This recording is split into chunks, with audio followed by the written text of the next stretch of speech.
Vote ചെയ്തത് രാഹുൽ ഗാന്ധിയെ കണ്ടുകൊണ്ടാണ്.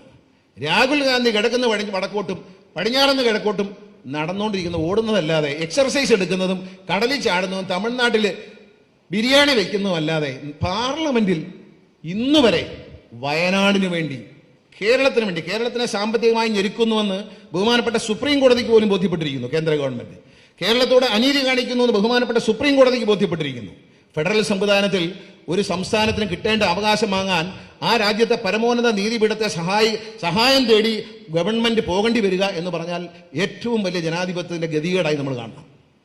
അവകാശപ്പെട്ടത് കിട്ടാൻ പരമോന്നത നീതിപീഠത്തെ സമീപിക്കേണ്ട ഗതികേടിലേക്ക് ഒരു സംസ്ഥാനത്തെ എത്തിക്കുക എന്ന് പറഞ്ഞാൽ ഫെഡറൽ സംവിധാനത്തിന്റെ തകർച്ചയാണ്. അത് തടയേണ്ടതുണ്ട്. അതിനെപ്പറ്റി കോൺഗ്രസ്സുകാർക്കൊന്നും പറയാനില്ല. രാഹുൽ ഗാന്ധി പറയണ്ടേ, ഞാൻ കൂടി പ്രതിനിധാനം ചെയ്യുന്ന സ്റ്റേറ്റാണ് കേരളം, അവിടത്തേക്ക് തടസ്സങ്ങൾ ഉണ്ടാക്കരുത്. ജനങ്ങളാണ് രാഹുൽ ഗാന്ധിക്ക് വോട്ട് ചെയ്തവനും ആരിഫിന് വോട്ട് ചെയ്തവനും UDF വോട്ട് ചെയ്തവരും LDF വോട്ട് ചെയ്തവരും എല്ലാം ഒരുമിച്ച് താമസിക്കുന്ന സ്ഥലമാണ്. BJP ധരിച്ചിരിക്കുന്നത് പട്ടിണി കിട്ടാൽ മലയാളി, ഞെരിച്ചമർത്തിയാൽ മലയാളി അവർക്ക് വോട്ട് ചെയ്യുമെന്ന്. അതങ്ങ് പള്ളിയിൽ പോയി പറഞ്ഞാൽ മതി. മലയാളി മണ്ണ് വാരി തന്നാലും BJPക്ക് വോട്ട് ചെയ്യത്തില്ല. വിരട്ടുന്നവൻ വോട്ട് ചെയ്യത്തില്ല. ആ മലയാളി പേടിപ്പിച്ച് മലയാളിയുടെ വോട്ട് വാങ്ങിക്കാൻ വിചാരിക്കണ്ട.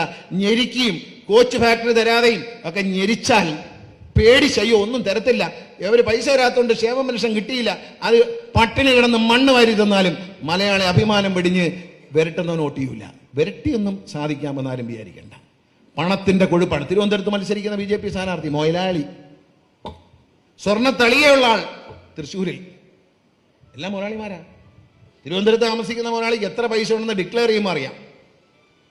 സ്വർണ്ണ തളിയ കൊടുക്കുന്നവർ, സ്വർണ്ണ കിരീടം കൊടുക്കുന്നവർ, അങ്ങനെ 3.5 കോടി രൂപ വരെയുള്ള പോഷേ കാറിൽ ജനങ്ങളെ കാണാൻ വരുന്ന രാഷ്ട്രീയ നേതാക്കൾ, തുറന്ന പോഷേ കാറിൽ 3.5 കോടി വരെയുള്ള വണ്ടിയുടെ മുകളിൽ നിന്ന് കൈവീശി വരുന്ന ആളുകളാണ് കേരളത്തിലെ ഇന്ത്യൻ ജനാധിപത്യത്തിൽ BJPയുടെ പണക്കൊഴുപ്പിന്റെ ഉദാഹരണം. അതിന്റെ ഉദാഹരണമാണ് BJPയുടെ പണക്കൊഴുപ്പാണ്. കോടാനുകോടി രൂപ സമാഹരിച്ച് വെച്ചുകൊണ്ട് ജനാധിപത്യ സർക്കാരുകളെ അട്ടിമറിക്കാൻ കുതിരക്കച്ചവടം നടത്തുമ്പോൾ അത് വാങ്ങി നക്കിക്കൊണ്ടുപോകുന്ന കോൺഗ്രസ്സുകാരനെ ഈ തെരഞ്ഞെടുപ്പിൽ മാറ്റി നിർത്താം. BJPക്കെതിരെ കേരളത്തിൽ പോരാടാൻ, ഇന്ത്യയിൽ പോരാടാൻ കരുത്തുള്ളത് ഇടതുപക്ഷ ജനാധിപത്യ മുന്നണി പ്രസ്ഥാനങ്ങൾക്ക് മാത്രമാണ്. അതിനകത്തൊരു സംശയവും വേണ്ട.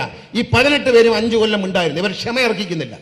ജനങ്ങൾ വോട്ട് ചെയ്ത ജനങ്ങളോട് നന്ദി ഉണ്ടായിരുന്നെങ്കിൽ ഈ രാജ്യത്തെ ന്യൂനപക്ഷങ്ങൾക്ക് വേണ്ടി, പാവപ്പെട്ടവന് വേണ്ടി, പട്ടികജാതിക്കാർക്ക് വേണ്ടി, വയനാട്ടിലെ പാവം, ഇടുക്കിയിലെയും വന്യമൃഗങ്ങളുടെ ശല്യം അനുഭവിക്കുന്ന പാവങ്ങൾക്ക് വേണ്ടി കേന്ദ്ര ഗവൺമെന്റിനോട് പാർലമെന്റിൽ ഒരു ചെറുവിരൽ പോലും അനക്കാൻ കഴിയാത്ത നന്ദികെട്ട UDFകാരെയാണ് 18 പേരെ കഴിഞ്ഞ തെരഞ്ഞെടുപ്പിൽ കേരളത്തിൽ തിരഞ്ഞെടുത്തതെന്ന് കേരളത്തിലെ ജനങ്ങൾ മനസ്സിലാക്കണം. ഈ നന്ദിയുടെ മാത്രമല്ല, ഇവർക്ക് ഇതേ ഉള്ളൂ.